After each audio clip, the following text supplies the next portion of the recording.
what's up, folks? Welcome back to On Texas Football. Welcome back to our Friday live stream. The Longhorns are 5-0 and have a bye week this week, so everybody's feeling real good. And hopefully you're feeling good as well. You know how Friday works, a little shorter live stream, but we try to answer as many of your questions as we can. Super chats jump to the front of the line. They can interrupt the show at any time.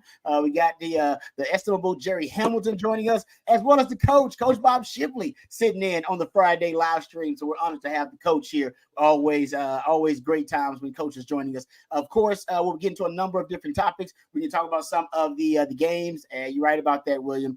It is 1:15, and OU still sucks and always will.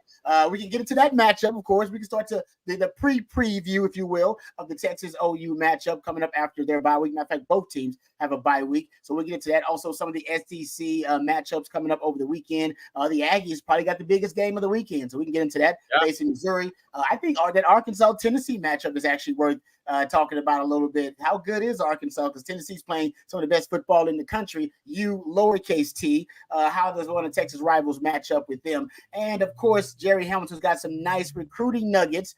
So we'll get into that because I know you guys are chomping at the bit to talk some recruiting as well. So thank you guys for joining us. Really appreciate it. It is a 40 Acres Friday, so you got me wearing my 40 Acres apparel. This is a nice new 40 Acres shirt here I'm representing. So that's my favorite one. I don't have it on, but I had it on this morning. That's my favorite one. It's a nice. I've never worn it. It's the first time I wore it. I broke it out, Jerry, and once again, wifey compliment. She was like, "Where'd you get that? That's a nice shirt." I said, "Babe, it's 40 Acres." So I don't get a lot of compliments from wifey, but when I do, I'm usually wearing 40 Acres apparel. And those will Coach Shipley. I told him he's 2 years in the marriage. The compliments in. He's got like 3 more years left.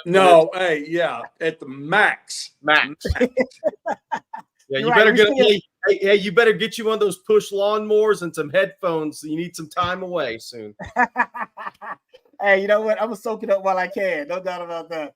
All right, thank you guys for all your comments. Like I said, throw out the questions out there. We'll try to answer as many of them as we can. Jerry, let's start with recruiting because there's some recruiting nuggets out there. There's some recruiting buzz going on with Texas. A lot. I saw the pictures on social media. I'll let you get to that, but that got Longhorn fans really excited. They might have some new recruiting toys to attract the attention of some of these big time recruits. Well, obviously, we've been saying on Texas Football here and on .com, which we have threads all over recruiting right now. This arc was going to be via helicopter. We've been told that by the Hitchcock coaching staff, which he's at currently right now with Kelshawn Johnson, seeing Kelshawn Johnson, A&M 4-star wide receiver commitment. But we've been told Sark was going to be buzzing around town in the helicopter. Nick Townsend also told us that. And that's what he's done. He left Austin this morning. Everybody saw there's an SEC logo on the black helicopter that he is flying around in. So it's interesting. So they kind of started off. They got into Houston. And I don't know if I'm going to have all these stops in succession here, but they went up to Conroe with Sark and Terry Joseph. Obviously, that's Dorian Brew to Oregon commitment. From there, I think they may have zipped down to Hastings to see the commitment, Smith Orogbo, the edge commitment there. Then maybe over the North Shore first to see Devin Sanchez, which here's some of the recruit remaining targets. That's not all of them. But Devin Sanchez, he stopped by North Shore, stopped by Conroe to see Dorian Brew. Look, there's Kobe Sellers at Shadow Creek over in Pearland. Texas is going deep sea fishing. They're going deep sea fishing, as Sark calls it, at cornerback. If they can flip one of those guys, great. If not, they're fine going to the portal. Then you have some of those stops. Obviously, he went down to Galveston to see Jonah Williams. He's now currently at Hitchcock. Expected to be later at Nick Townsend's game this evening or tonight. They're playing against Westfield, who it's not the Westfield of old. They're a little down this year, but also may have a couple other stops in there as well today in the Houston area. But zipping around, seeing some of those guys, seeing some of their committed guys, seeing some of the flip targets. Obviously, Kelshawn Johnson scheduled to be at the Georgia game on the 19th. We'll see. I talked to Dorian Brew a week ago. He left it open. If he might show up at a Texas game, we'll see. Obviously, Jonah Williams and Devin Sanchez work out together. Sanchez is going to be at Ohio State this weekend, so good timing for Ohio State to get him on campus. Obviously, Texas is trying to get these guys to the Georgia game. They're trying to see kind of where they're at with these recruitments, who they have a chance to make a serious move on see who they can get to campus here in the next few weeks before December 4th signing period. But it's more than Sark. So Sark is in Houston, as well as Blake Gideon, Jeff Banks, Terry Joseph. Then you have Chris Jackson's out in Jacksonville, seeing Jamie French as he makes his return, believe from his broken finger tonight. That visit's been scheduled since before the season even started. Jamie French had told me when I was out there when was that? Early September, that Chris Jackson was going to be at Mandarin for the Texas off week, and that's where he's at today, seeing some 26 kids, then seeing Jamie French later today. Miami's still trying to make a run at Jamie French, trying to get him on campus for a game. So Texas is recruiting guys committed elsewhere. Miami, those schools aren't backing off guys committed to Texas. That's where we're at for the next mad dash to December 4th signing day, 2 months away, by the way. Then you have 3 Texas coaches in the state of Georgia. That is Kenny Baker, who is seeing Joseph Mbaktu, the Florida commitment, Kevin Wynn, the FSU commitment. You have Kyle Flood at Grayson, seeing Nick Brooks and probably some 26s. And you have Tashard Choice, who's the lead area recruiter in that Atlanta area, seeing some 26s, including Tyler Atkinson at Grayson, the stud 5-star linebacker in the junior class, one of the best players in the country in 2026. Johnny Nansen, going to be in Dallas, also going to be out in Southern California, probably seeing Madden Ferramo, making a run there to see if they can get him on campus for the Georgia game. So Texas staff out and about. AJ Milway's in South Florida, seeing Dia Bell today. He's not going to see KJ Lacey because Lacey's out with the strained MCL, so he's not playing tonight. Lacey returns to the field next week. So a lot going on in recruiting. Texas is out seeing guys that are committed elsewhere. They're flip targets, seeing where they're at with these guys, continuing to make those pushes, really working to get these visits in October or November. They would love all their top targets to come to the Georgia game. We'll see how many of those guys they can get to the Georgia game, how many of those guys are maybe more November visits or who might just sneak in for a practice during the season. So a lot going on in recruiting. And Coach and Rod, hey, Rod, that polo you're wearing, it's really good to walk into a school with the Texas polo on when you're ranked 1 or 2 in America, by the way. Yeah, also when you're getting out of a helicopter on a practice field of a high school. Like, the times have changed. I got to say, this is the greatest time in the history of college sports to be a student athlete. Yeah. I mean, I used to think it was cool when coaches came to the school and everybody's like, hey, this coach is at the school. He's looking for you. Now you got coaches landing. You know how many girls I could get to come, watch me greet my coach with the helicopter landing. Come on, man. I put that out on social media. Everybody in the school will be there cheering on Sark. That's right. He comes there to land on the practice field. Damn, it's good to be a student athlete these days. That's not including NIL, coach, and a transfer portal. It's a good. I was born too soon. Duh, you're born way too soon. Way too soon. Although I don't know if Texas will recruit you anymore. Hey, or guys you play with. Too short, coach. I'm too short. I wouldn't even be in this group. I know. That's what I'm saying. I probably would have been at Oklahoma State or something, hanging out with Gundy. Who knows? They probably wouldn't look at either one. They wouldn't look at either one of my boys either. Hey, think about back in the day, Rod. Think about how much news it made when Chris Sims showed up in a limousine. Yes. Nowadays, he would have been getting out of a limousine, and Ricky Williams would have zipped by him in a Lamborghini, and nobody even noticed Sims getting out of a limousine. That's how far we've come in recruiting.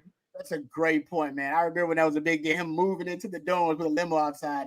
Oh man! And by the way, he didn't know the limo was coming. That they booked a car and somebody booked a limo. I have no idea how they did it. Right, Coach Bruce. Yeah, what a cover for your boy. I'm telling you, that's the story he told me from the day one. He didn't know it was a limo. He just knew they was getting him a car. It turns out it was a limo. So hey, the Sims, they do things in style. That's the way they do it. Okay, I got a couple of questions for you though, because did you see that Kyle Flood and Tashard Choice went to the Thursday night football game to support Bijan? That was pretty cool. I just want to throw that out there. That was cool. They were at the game supporting Bijan, and the Falcons got the win. That was pretty cool. I agree with Coach though. They haven't learned how to activate Bijan yet with the Falcons. Different offense, and they still haven't done. And that's a Nick Shanahan offense, Coach. I thought, man, they figure out how to weaponize him. So he's played good last night, but they still haven't figured it out. No. You got two different offenses. They don't know what to do with Bijan yet. I don't understand it. I do not understand it. Why they would even split carries with him and anybody else. It's beyond me. I hope he can, get to the end of this contract and get with a team that'll utilize him, like Shanahan. We know he will. Yeah, no doubt. But I thought Zach Robinson was, I thought he was a savvy young OC. I think they will figure out how to activate him. They just haven't done it yet. This is the best game Kyle Pitts actually had since his rookie year. So they're figuring some things out there. I'm going to sound like an idiot. Is that Zach Robinson, the former Oklahoma State quarterback? Yes, okay. That is him. Yep, that's him. You're right, Jerry. That's it. Yeah, he's been shooting up the coaching ranks, if you will. Been a fast riser in the coaching ranks for a little while. Okay, also, do we have a cool nickname for the helicopter that Sark is riding in? Do we have a cool? Is it a cool? Is it a Sark copter? Like what's this thing? Is it Bevo Chopper? Like what? Do we have a cool name for this thing? If not, I need the own Texas football family to go to work. Come up with a name. That's a great question. Cool name, yeah. We need some help on this one. And so I saw the emblem on the side of it, the SEC with the Longhorn. Yeah. There's I love this Longhorn fans when they the first comment on it was the SEC logo's too big. Longhorn. Oh, I like Casey. Dark Force One. Casey. Done. We may already have a winner. That's good, Casey. That's brilliant. Casey. Air Sark is good I like that too. Whirly Horn. I'm right down. Whirly Horn. Oh, I like it. Remember the Aggies one? Yeah, that's a good one too. Right, the Aggies was swag copter. That didn't go so well. No. Right. It did not go so. I agree. Here's a crazy thing. So when were helicopters invented? Because it's been 24,400 over 40 days since A&M was ranked number 1.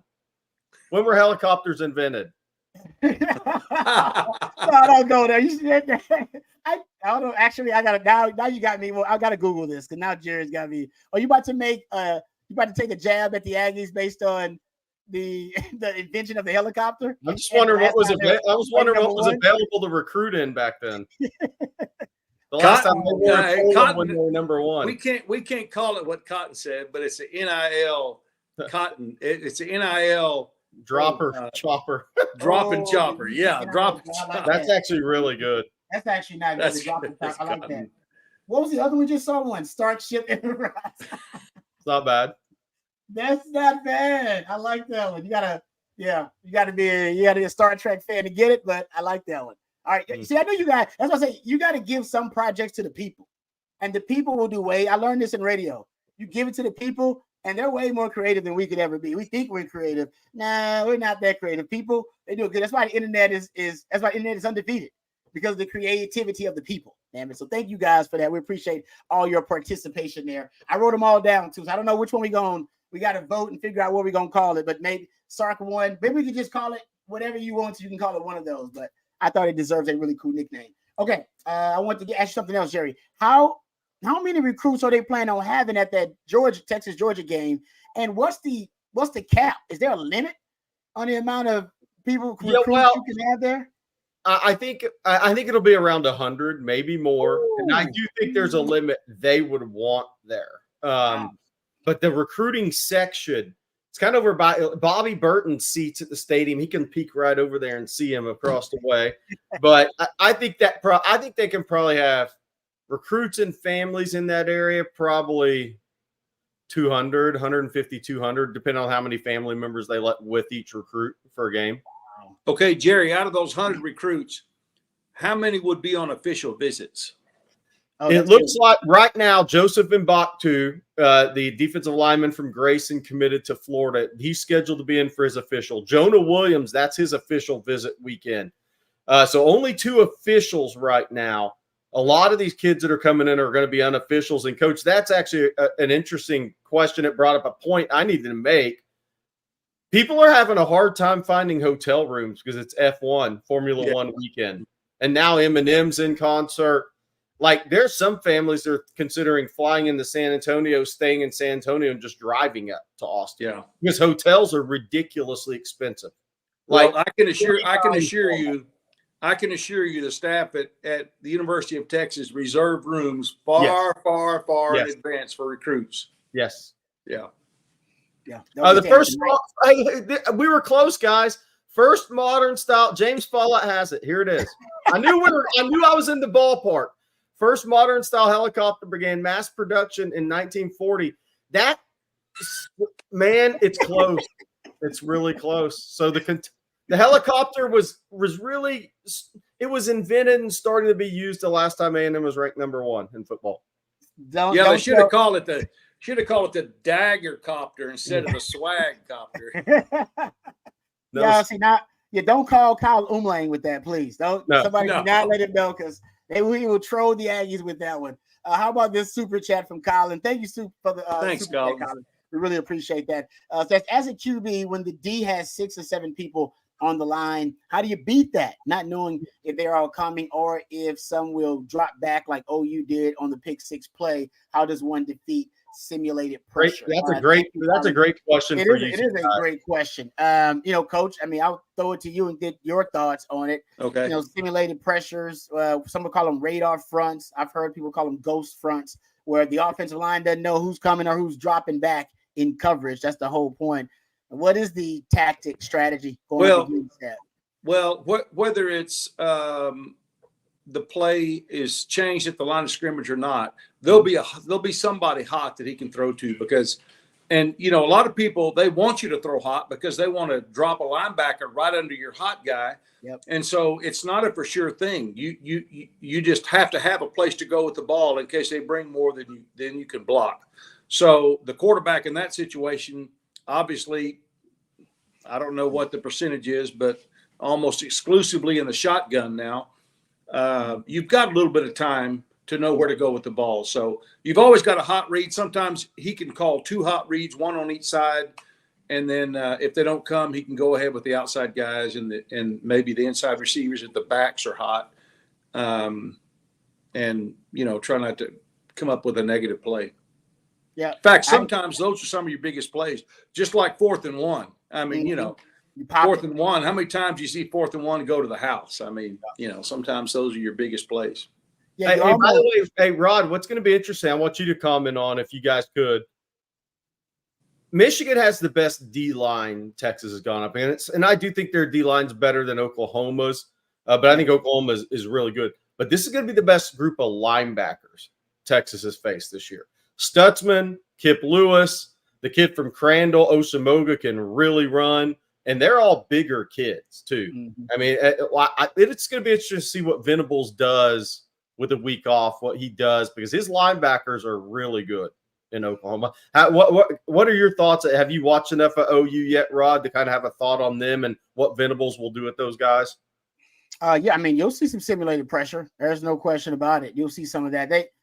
Brent Venables, their back 7. So I'll even add to what you just brought on, Jerry. I love that. I think their back 7 is great. They're opportunistic. They're athletic. They match up actually pretty well. So I'm with you. Michigan will be the best D-line Texas play. I think this will be the best back 7 that they've played so far this year. The most opportunistic. They're second in college football in takeaways. They're second in college football in sacks right now, I believe. So they're built on, they feed off havoc plays, creating havoc plays. Truth is, if Texas protects the football and protects Quinn during that game, they'll beat Oklahoma pretty handily. It's a huge offensive line game. Huge. Yes. If they protect Quinn and they protect the football, Oklahoma really they got no lifeline in that game. That you feed that defense feeds off of those havoc plays and those big plays and that's takeaways. But getting back to Colin's comment here, I think you will see some simulated pressure. It only makes sense because Texas, early on, Quinn, that's something he struggled with, 2 years ago, and the offensive line struggled with identifying simulated pressure. And I think oftentimes it's more difficult for the quarterback when you end up dropping most guys, when you don't blitz. But you don't know which guys are coming and which guys are going. It's most effective when it's confusing blocking schemes. Quarterback sets the protection, whatever it's going to be, but the protection is wrong because the protection was based on a guesstimation. It was based on him guessing, all right, these are the 4 or 5 that's coming. These are the guys that are dropping. And if you're wrong about that, and then the defense can have a huge advantage in the passing game, if they end up dropping 8 and only rushing 3, those 3 can be really effective because those 3 may actually, depending on if you're running twists or stunts, they actually may be going up against a flawed pass protection because you have the pass protection set to defend something else. So it really can be confusing. I love simulated pressure. I love radar fronts. I do it more often. And if you got versatile linebackers like Jerry's talking about, that gives you the ability, bigger versatile linebackers, to have those guys as rushers coming downhill or dropping those guys back in coverage. So you'll see it versus Oklahoma, and it's something that I think has been effective versus Texas in the past. Like that. Thank you for the super chat there, Colin. All right, let's thank our good friends over, I'm wearing 40 Acres Apparel right now, and 40 Acres Apparel, and our partnership with them is courtesy of our good friends at the University of Texas Co-op. The University of Texas Co-op is a nonprofit and has been serving the Longhorn community since 1896. Every penny of profit directly benefits course material scholarships. In fact, over 7,000 students receive free course material scholarships in the 23-24 academic year. 40 Acres Apparel was born inside DKR, designed and built exclusively for the University of Texas and Longhorn Nation. Go down to the University of Texas Co-op or go to the University of Texas Co-op.com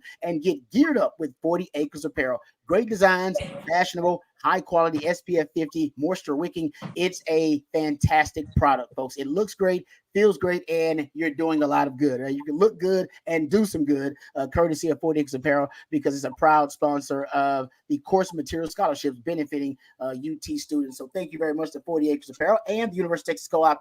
It is a 40 Acres Friday here at On Texas Football, and it's been my go-to game day fit for about 5 to 6 years now. And I got probably 10 40 Acres Apparel shirts in my closet right now, and they're all great. And they're still all in really good shape too. And what I love about them, guys, collar integrity. All right, a lot of shirts. Collar integrity. Yeah. Yes, hey, and you won't meet a nicer guy.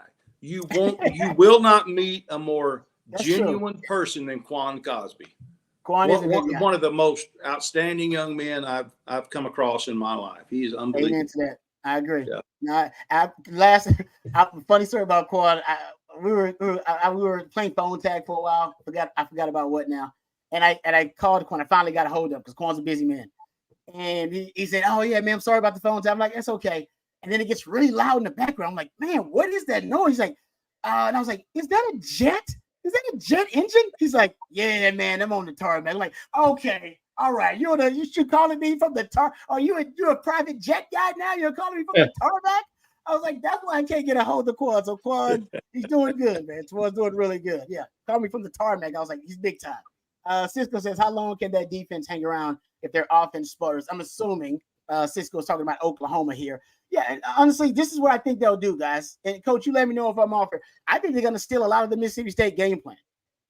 And if Texas fails to execute, right? And we're talking about missed opportunities like drop touchdown passes. We're talking about turnovers, fumbles, or interceptions too, but fumbles obviously were the problem versus Mississippi State, or the penalties, self-inflicted wounds. If you get some of those with that, combining that Mississippi State game plan with Oklahoma's talent, which Hawkins is a better threat at quarterback, or I say more formidable threat at quarterback than the Mississippi State quarterbacks. If they end up getting some of those wide receivers back healthy, they'll have more speed on the outside to test Texas vertical. And they did get behind Texas 3 times. I counted. All right, they got behind Texas DBs a couple of times. If they can do it, then Oklahoma certainly can, and they'll take those shots. So that's the question. I think they'll take that game plan, and they'll have a very low-risk offensive game plan, kind of like Mississippi State, and they'll pray that it keeps them in the game and limits possessions. I think that's what they're going to do. Yeah, that's exactly what I think, Rod. Their whole goal should be, don't worry about scoring, any of that stuff will come. Just get first downs. First down. Oklahoma just has to focus on getting first downs. They don't worry about explosive plays, none of that stuff. Just keep the Texas defense on the field and the offense off the field. If you're OU, that has to be your game plan. However you can do it, move the sticks and get points and keep the offense, Texas offense, on the sideline, which is kind of what Mississippi State did. Yep. And they did. And then you just pray that the Texas offense is not disciplined, and they're impatient because they've been sitting on the sideline so long that they're pressing to make something happen. Totally agree. Oh, and you just hope that you put the game in your defense's hands. If you're Oklahoma, your defense got to go win you games like they did in that last game versus Auburn. The defense won the game for them. They'll be hoping that's the case for Texas. I think one of the big things for Texas in this game, and it always is, but it especially is if you're the better offensive team facing an opponent that's struggling offensively, you cannot give them short fields. You cannot turn the ball over in your half of the field.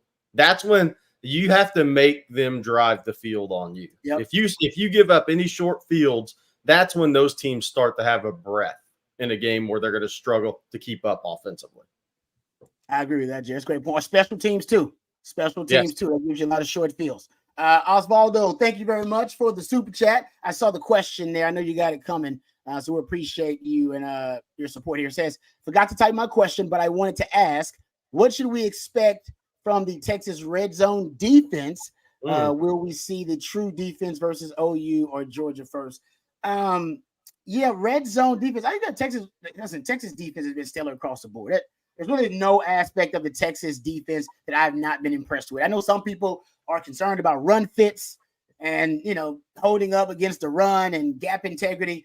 I really don't see that as a systemic issue. Yes, a couple of runs have popped, but think about how much teams are running. I mean, Mississippi State ran 50 times, and they averaged 3 yards per carry. So I don't think it's a systemic issue that you have on defense at all. In terms of red zone defense, I think they've been good situationally, red zone and third down defense as well. And Jerry, you brought this up as well. They haven't been tested, and we understand that. Basically, every game, this is the way I describe it, Coach. Every game for our defense has been an open book test. Yeah. And they've passed it, and they've looked amazing. Great way to put it. The midterm is going to be Georgia, because not even Oklahoma is going to be a true test for the defense. The midterm will be Georgia, and that's when we'll learn how good the defense is. That's the way I put it, how good they are. I'm not worried about them being a fraud. They ain't a fraud. They're the real deal. How good are they? Are we talking about best defense in the country good? Are they top 10 or are they top 30? There you go. That's what we're talking about. But remember this, Rod. Just remember this. Oklahoma, I'm sure they have a lot of stuff in their back pocket they hadn't pulled out yet, because unlike, we've got the big Georgia game. We've got the A&M game, which is the biggest, this is the game on their schedule that they have to win. Yeah. And so, I'm just telling you, man, they're going to come out with some stuff, and we better be ready to play, because if we're not, it could be a close game. We better come ready to play, because he's telling his team, nobody's giving you a chance. They're saying our offense sucks, and so, and Texas is sitting there thinking, okay, man, we got Georgia next week. You can't do that. You cannot overlook this OU team, whether it's us as analysts on the podcast, or I'm sure the staff won't, but certainly the players. And really, it doesn't matter what we think. It matters how they approach the game. No, you're right, Coach. But they will throw some stuff out we haven't seen. That led me to a question I wanted to ask you guys. I haven't been on a stream with you guys both. Rod, Texas, we've talked about this. You and I have, but Coach, Texas defense hasn't had their hand forced. So how much have they held back for these next two games? Because they haven't had to bring it all out. Because they haven't played against a really good quarterback or a really good offense. Mississippi State was the first team that could actually get behind Texas with the wideouts. Mm-hmm. Torrey Horton could, but he was standing alone on that field. Mississippi State had 2 or 3 guys that could run. How much has Texas held back? That's true. That's a great point. I don't know the answer, but I'm guessing it's quite a bit. Considering, I would say yes, because Johnny Nansen is just a really creative, multiple defensive mind as a defensive coordinator. So he wants to bring in a lot of exotic looks, which we've seen, by the way. We've seen the NASCAR dime. We've seen them line up the edge rushers over the B gaps. We've seen the 3 high safety look. We've seen more exotic looks, honestly, from Texas this year than I've seen since PK got to Texas. But yeah, because they haven't had to make real adjustments in games. We haven't had to see them make true adjustments and counters in the chess match yet, because, like you said, their hand hasn't been forced. Will that happen versus Oklahoma? Will Oklahoma force this Texas team to have to make an adjustment when they dictate the tempo? That's a good question. I don't know if they have enough overall talent available, and I don't know if they have an identity that strong to force Texas defense to have to adjust to them. So to your point, Nansen and PK and Sark are over saying, okay, let's hope we don't have to pull out our tricks this week and we can save it one more week. That's right. Including the Oklahoma game, because they're still struggling offensively, and then we have everything in our arsenal for the Georgia game. Right. That's a great point. I agree with that. Yeah. To win big games, you got to break tendency, though. That's what coach is talking about with Oklahoma. The Oklahoma we've seen is not the Oklahoma we gonna see. By the way, talk about breaking tendency. Alabama, Georgia. What did Kalen DeBoer do? He went empty. Empty formation. Remember Kirby Smart said it walking off the field. They hadn't gone empty this year. They caught us off guard. We have to. I'll get you the numbers because I went back and saw it track. They went empty and they used more shifts than they had done all year. That was their big tendency breakers. They used more shifts and motions and then they had all year, and they used more empty formation. You guys know I love me some empty. Sark should break out that empty on Georgia. Sark, I know, hey, that's that touchdown DJ Moore scored on the 49-yarder, empty formation. He should break it out. You guys know Texas has been pretty good out of empty the last couple of years. So good stuff there. I'll give you the numbers when I pull them up. But let's hit the super chat. It's 420 somewhere. Oh, sorry. Here you go. Texas boy first. Are the DBs passing receivers off better this year? They are. Thank you for the super chat, by the way, Texas. Thank boy. you, Really Texas appreciate boy. that.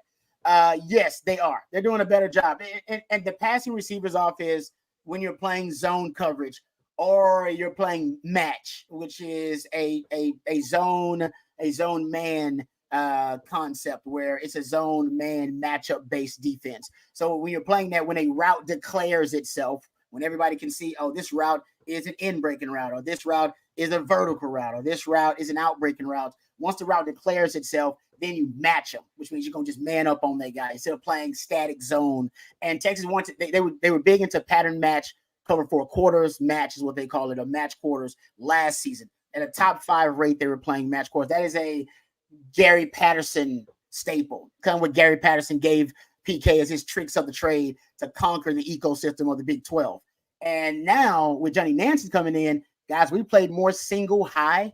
So quarters, you're going to play 2 deep safeties because you're going to have, 4 guys responsible for deep quarters of the field. We played more single high safety this year, Coach, than I've seen Texas play since PK has been here. Every game you played more single high safety than 2 high safety. And that to me is the Nansen influence. They still play a lot of match. So it'll be a pattern match cover 3. They still play the match quarters as well. And yes, they're doing a much better job. But as Jerry said, they haven't been tested with a really athletic, speedy, twitchy receiving core that makes them that declares those routes really quickly and forces you to process faster. And so if one guy overcommits and then the other guy is unsure and undecided, coverage bust. That's how quickly it happens. Texas forces it all the time.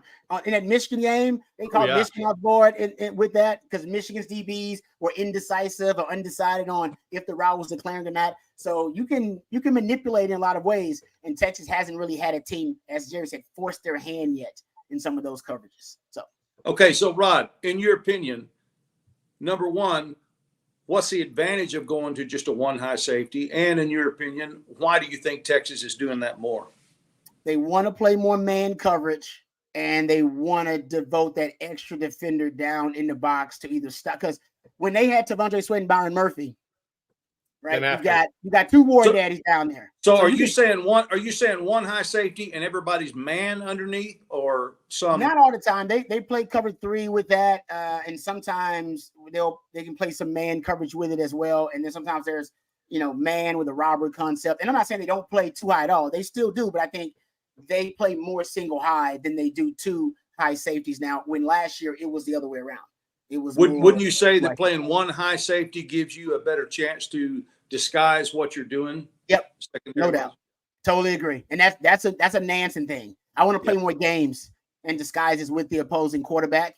And I think that's something. And by the way, you have all that versatility now back there. That's why they're moving guys around, shifting some guys around, bumping, some guys in different gaps on the D line. You see now the linebackers mugging the B gap sometime, moving those guys around, putting them on the edge. You see the DBs being moved around. That versatility, I think it's because they want to play more games. They want to disguise more coverages, and that single high safety allows them to do that. Plus, I think they want to make sure they have an extra defender devoted to stop the run. When you had Byron Murphy and T'Vondre Sweat, you led the country in basically rush defense with a light box.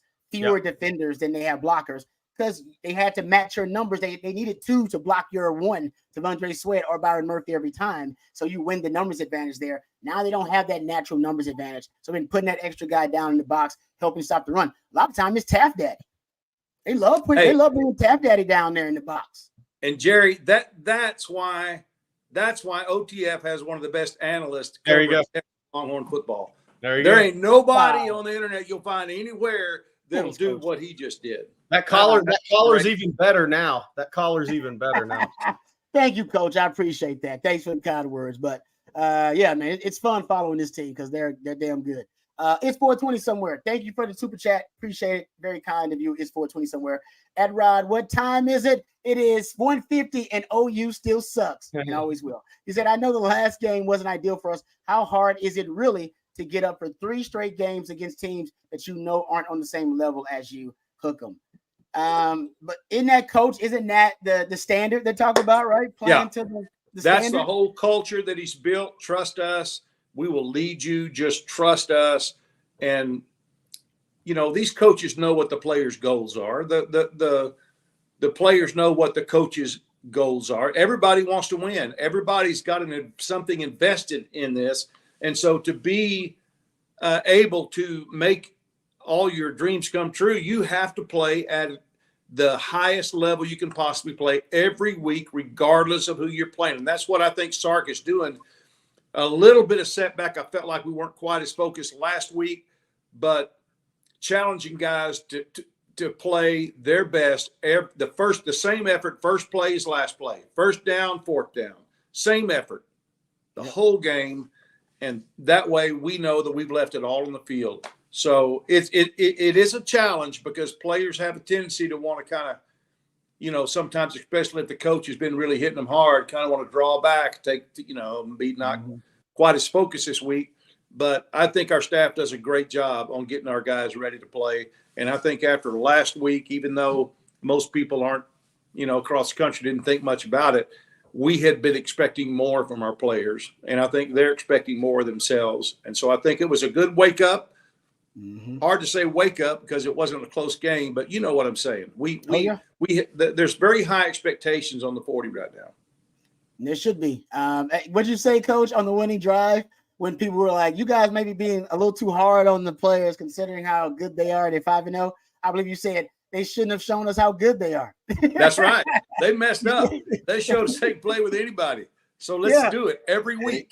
Every week. I know you can do it. Yeah, that's like my kid. That's like my kids when they picked up the room and made the bed for the first time. Now you know how to do it. All right. Every day. Let's see it. First time your kid washed his laundry, it was over for your kid and they didn't know it. That's so right. Jerry, that's why I screw up the laundry every time my wife asks me to do it. I screw up something comes back pink, I shrink something. You didn't read the directions on the bag? Like, no, I didn't read the directions. What are you talking about? I just threw it in the laundry. And now, even when I try to do laundry, she's like, no, I got it. Just give me that. I'm like, you're damn right. Let's do it right.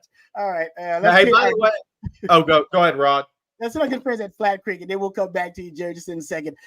Make sure, folks, you want to check out our good friends over at Flat Creek Estate Winery. Did you know the most awarded wine in Texas is actually the vineyard closest to Austin? That's right, folks. Flat Creek Estate Winery is just minutes from downtown Austin, and they've won award after award this year for their vintage wine, Super Texan. Super Texan is now available at your local spec, so you can give it a try. It's also available at Central Market. I know that because we do some shopping there, and I see their Flat Creek display. I'm really happy about that. Also, Flat Creek is a gorgeous venue. It's got barbecues and wine tastings every single weekend, perfect for a date with your significant other or a weekend getaway with your significant other. So go check it out for yourself. That's Flat Creek Estate.com, Flat Creek Estate Winery. It is really good wine. Trust me, I'm not just saying that. My wife, she loves Flat Creek Estate Winery now. It's actually one of her staples, so that she goes to. And my mother-in-law came down, and now she's a big fan of Flat Creek Estate Winery because she had the Super Texan and was blown away by how good it is. So not just talking, not just talking it up. It is the real deal, folks. That's why it's won so many awards. So thank you very much to Flat Creek for sponsoring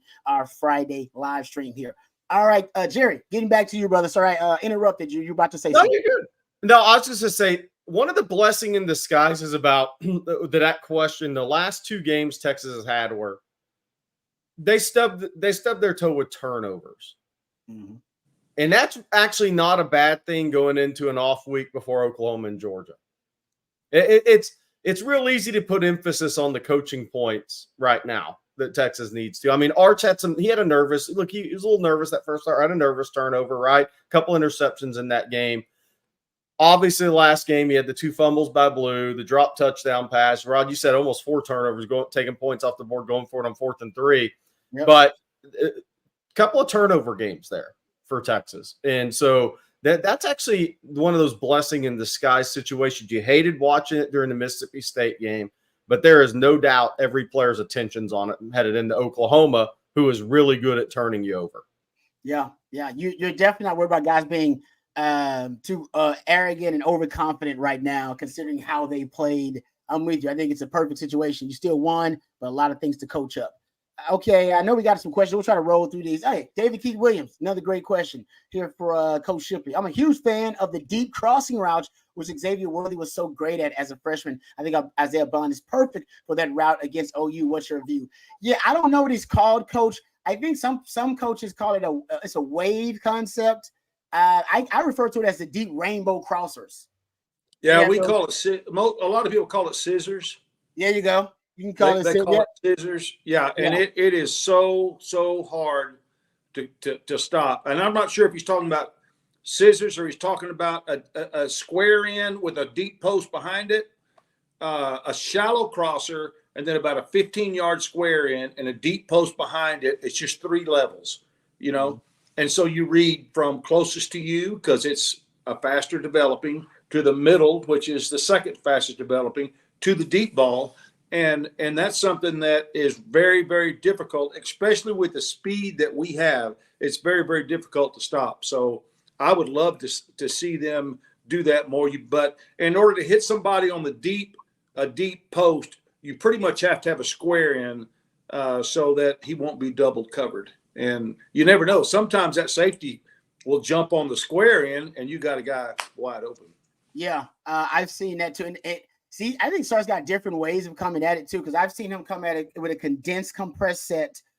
Say it's a 2x1 or a 3x1 condensed compressed sets though, and he'll have the number 1 receiver on either side. They'll run a deep, like because they're closer. They'll run deep rainbow crossers, and then he's able to either target one on the opposite hash or one going toward the opposite sideline. And you're right, Coach. Either that safety takes that underneath one and he jumps in. If he does, they target the deep one, or the safety backs up and takes the deep one and they just throw it to that underneath one, depending on which one is he can throw open and which one is coming open. So he's got a lot of ways to get to him. I love those crossing routes downfield, and those guys, those what screw up the pattern match zone coverage we were talking about. They screw up match quarters, because if I'm in match quarters, once a route declares itself, then I match them. But if you got deep crossing routes, like Coach talking about that deep scissors route, where you may have twins on one side and then they intersect and cross late in the route, say 12 yards downfield, man, I've already declared. And what if my teammate hasn't, his receiver hasn't declared, and he's still thinking, hey, we're gonna pass off these routes, and then we both end up matching the same guy, and one guy like Gunnar Helm ends up wide open. And you wonder, how do you end up wide open? Because we were matching the same guy. Deep crossing routes really cause miscommunication with match coverage, or they force you to have to, match your guy a little bit sooner. That's a good question, David Q. Williams. You always got them, so keep them coming. All right, let's get to a couple of more questions. We'll try to roll through these. Johnny Epps, Bond, Golden, Helm go pro this year, portal this offseason, or are we comfortable moving forward with what we have? My suggestion, go big game hunting for one key guy for sure. Jerry, I'll open that up to you. Yeah, so wide receiver Texas will go in the portal for at least one guy. I don't think there's any doubt. Tight end is interesting because I want to bring this up for you guys too. We have limited on time and a lot of talk, right, that we have to get to. I think Jordan Washington could be a stud at tight end, but I was at Decaney. When was that? Wednesday for practice, and I'm here to tell you, Nick Townsend is a bad dude as a tight end prospect. I'm talking like could be an All-American type guy if that's where he plays at Texas. And I wanted to ask y'all this. So I think tight end stays high school as long as Amari Niblack's back next year, and what they think of his development and where that could go, assuming he comes back next year. I think all that's to be determined.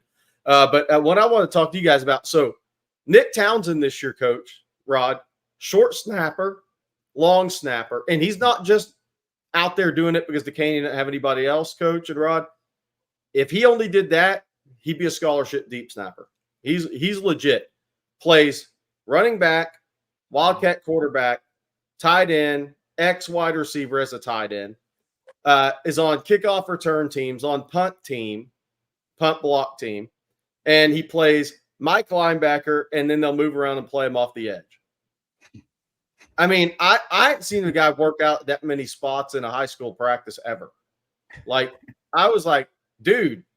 And I said, you don't run down on kickoffs, right? And he said, nah, man. I was like, good. So at least you don't cramp in the first play of the third quarter of every game. But he's a rare guy at 6'3 1/4, 235. Yeah, he is. Nice. But, Jerry, I can tell you've never seen a Rotan, Yellowhammer, Hamlin, Pied Piper football game. Coach, did you do all that thing? Because they did it all. You got 13 guys on the sidelines, man. No, but to your point, to me, he has a potential to be the offensive version of Colin Simmons next year. I agree. I mean, this guy, if you haven't watched film on him, do yourself a favor because he is some kind of special. Yeah, I agree with that. After seeing him again. No. It's 4:20 somewhere else. Are there any highs left? There is. All right, there you go. See, not a lot of detail. There are some highs. I like that. Keep them in suspense, Jay. Keep them in suspense. How about this one? Hey, Jay Tizzle, thank you very much for the super chat. And hi, everyone, especially Coach from Gainesville, Texas. Hook 'em. I know exactly. I know exactly what Jay Tizzle's talking about. So does my boy Carsey Clinton. He knows. He's watching the show. He knows. We had a cold night up at the old Cowboy Stadium the year before it closed, I think. We played Gainesville for the state championship. They snuck one from us, man. He knows, but, man, they had a great team. They really had a good team. I hate to put you on the spot. What year was that one? 2003. Okay. 2003. Gainesville won the state championship. Had a great coach, a great staff, great players. That was a really fun game. I had some really good teams through there over the years. Yeah. Jay Tizzle. Thank you very much, Jay Tizzle. We appreciate super chat. Justin Yarbrough, thank you for the super chat. Says y'all's thoughts on players entering the portal mid-season. I mean, Coach Jerry, what are your thoughts, guys, about players entering the portal mid-season? I'm all about player empowerment. I'm a player, so I'm biased. I won't even talk. I won't even input, give you my advice on it or my opinion because y'all know how I feel about it. But how you guys feel about it? I mean, look, I get it on some levels for sure. I definitely get it because I think Oklahoma may be going through that with somebody coming up here pretty quick. It's a tough one for me, though, because, the portal's not open yet. So if anybody that's going in the portal now is doing it to preserve a red shirt season, that there's no other reason to announce you're going into the portal now unless you're trying to, boom, 4 games, I'm done, I'm preserving my season, right? Yep. If you go 2 or 3 more weeks and you're playing, then you jump in, I have a totally different opinion of you. Now, if you're at a school and you say you lost your starting spot and you decide, you know what, I don't need to be available anymore because I got to preserve my year of eligibility because I'm about to hit the portal, that's one thing. But again, if you do it like after game 7, I'm out. I plan to enter the portal. I mean, what's the difference at that point? No, Then staying through the season. I understand what you're saying, but I just personally, I don't want to bring a guy into my locker room who quit on his past team. I just now after the regular season's over with, maybe declare then, don't go to the bowl game. And I know what some guys are probably thinking. They're probably thinking that I want to get my name out there first.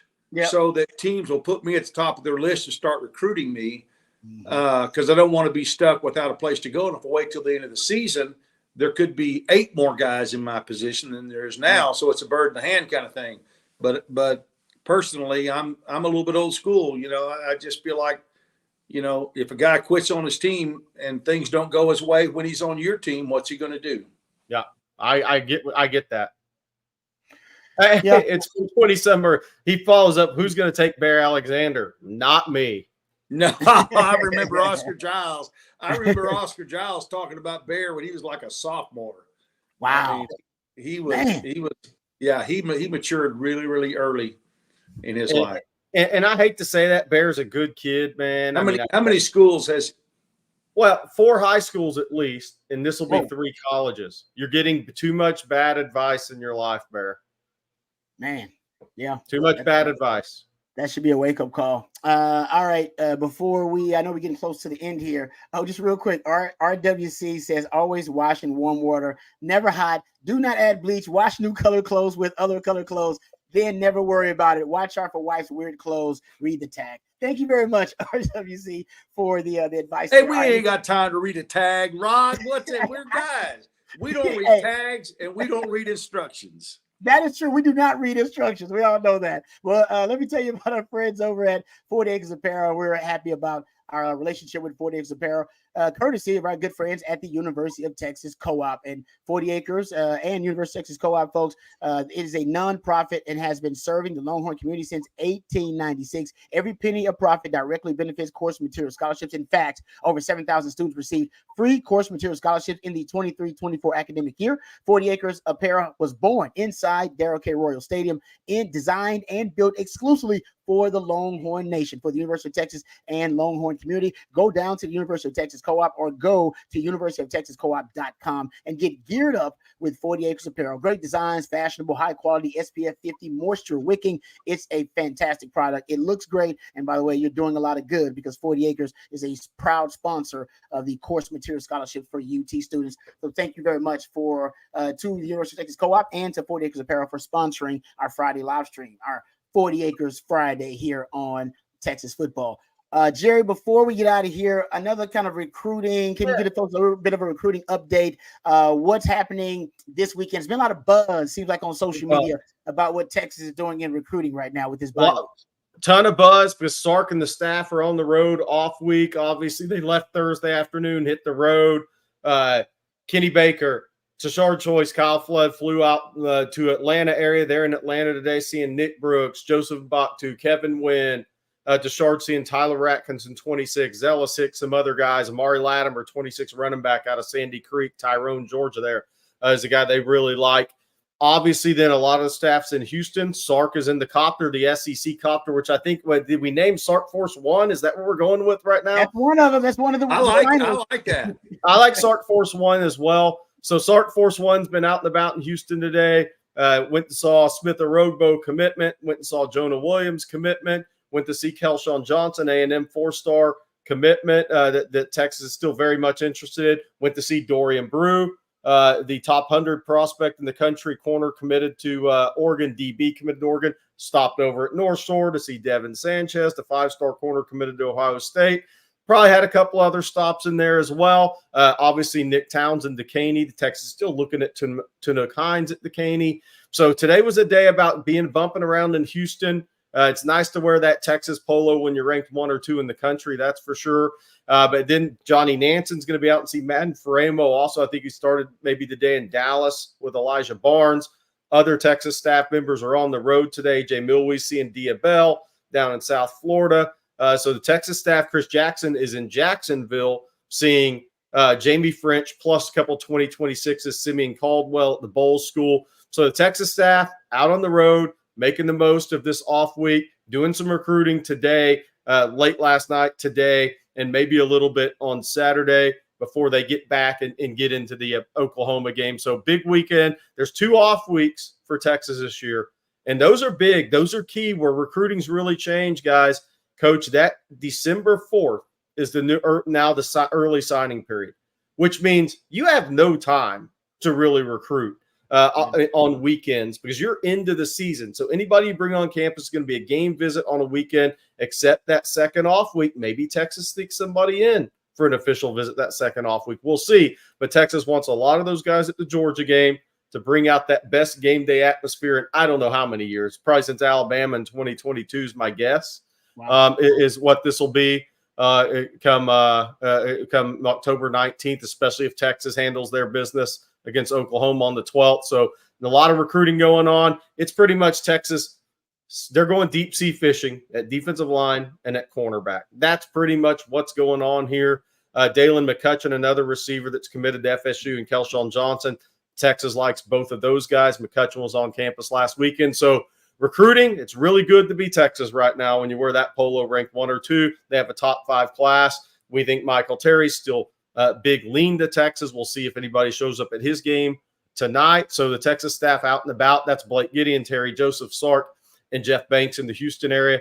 Everybody else, Johnny Nansen in Dallas and in SoCal. So they're spread out around the country in the state of Texas, as they should be this weekend. And at the same token now, Miami's trying to make another run at Jamie French. Recruiting doesn't stop. You're not just trying to flip guys. You want to make sure your committed guys are solidly in the boat. I can tell you Alabama still tries to call Jonah Williams all the time and just try to get him to come out to campus. Miami's trying to get Jamie French to take in one Miami game this year. Florida State did it with Baxter. Florida did it with Jarrett Gibson. If you're not doing it, you're not doing your job. So that's good on all these guys for recruiting top prospects in the country. That's where Texas wants to be. We have multiple threads at ontexasfootball.com where you can check that out. I don't have on my On Texas Football hat, but go to the shop as well. Bobby's got all the hats you need, and he's ready to ship them. I like that. Yeah. Good stuff there, Jerry, about the all the recruiting breakdown there. Appreciate all the nuggets. And I appreciate all you guys for your participation, all the super chats. Justin, thank you very much. Jay Tizzle, thank you for your super chat. It's 420 somewhere. You damn right it is. Texas boy, Osvaldo, Colin, thank you very much, all you guys, for your super chats. It's very kind of you. Thank you to our sponsors. Thank you to 40 Acres Apparel, University of Texas Co-op. Thank you to Flat Creek Estate Winery as well. Thank you to Bobby behind the scenes. He's actually twisting and tweaking the dials today for Matthew, who usually is our MVP. So we want to thank him as well. And Coach, we appreciate you sitting in. Always a great time sitting in with you, Coach. Jerry, thanks for everything you do. Thank you guys for participating. Thanks for helping us build this community. And don't go anywhere on Texas Football tomorrow. You know, we'll have great content for you here on the YouTube page. And go check out ontexasfootball.com. In the meantime, hook 'em horns.